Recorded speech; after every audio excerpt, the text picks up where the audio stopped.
Hi welcome to my channel. இன்னைக்கு நம்ம beetroot பன்னீர் stuffed coin parottas தான் பார்க்க போகிறோம். இதுக்கு பீட்ரூட்டை சின்ன சின்னதாக கட் பண்ணி ஒரு மிக்ஸி ஜாரில் சேர்த்துக்கோங்க. தண்ணி விட்டு நல்லா பேஸ்ட்டாக அரைச்சிட்டு வந்துடுங்க.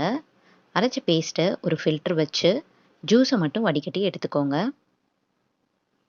ஜூஸை ஃபில்டர் பண்ணி எடுத்தாச்சு. 200 கிராம் பன்னீர் எடுத்துக்கோங்க. அதை நல்லா துருவி ஒரு பிளேட்ரு எடுத்து வச்சுடுங்க. இப்போ ஒரு பாத்திரத்தில் கோதுமை மாவு எடுத்துக்கோங்க.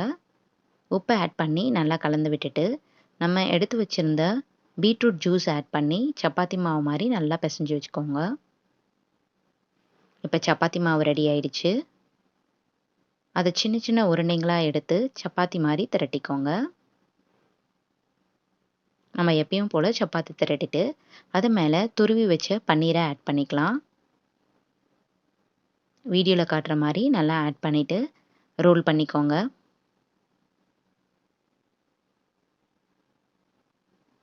பண்ணிவிட்டு ஒரு கத்தி வச்சு இந்த மாதிரி கட் பண்ணிக்கோங்க. கட் பண்ண பீசஸை எடுத்து கொஞ்சமாக அழுத்தி விடுங்க.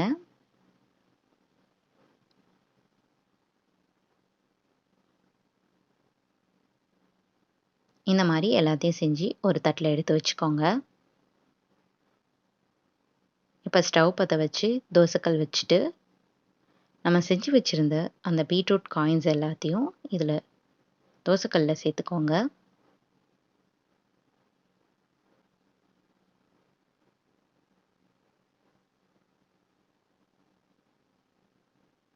எண்ணெய் ஊற்றி திருப்பி விட்டு வேக வச்சு எடுத்துக்கலாம். பீட்ரூட் சாப்பிடாத குழந்தைங்களுக்கு இந்த மாதிரி செஞ்சு கொடுங்க, விரும்பி சாப்பிடுவாங்க.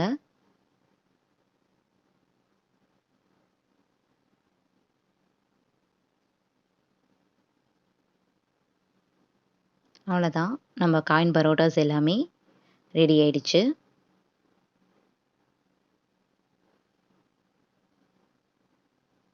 இதுக்கு சைட் டிஷ்ஷாக வெஜ் குருமா தொட்டுக்கோங்க, ரொம்ப டேஸ்ட்டாக இருக்கும்.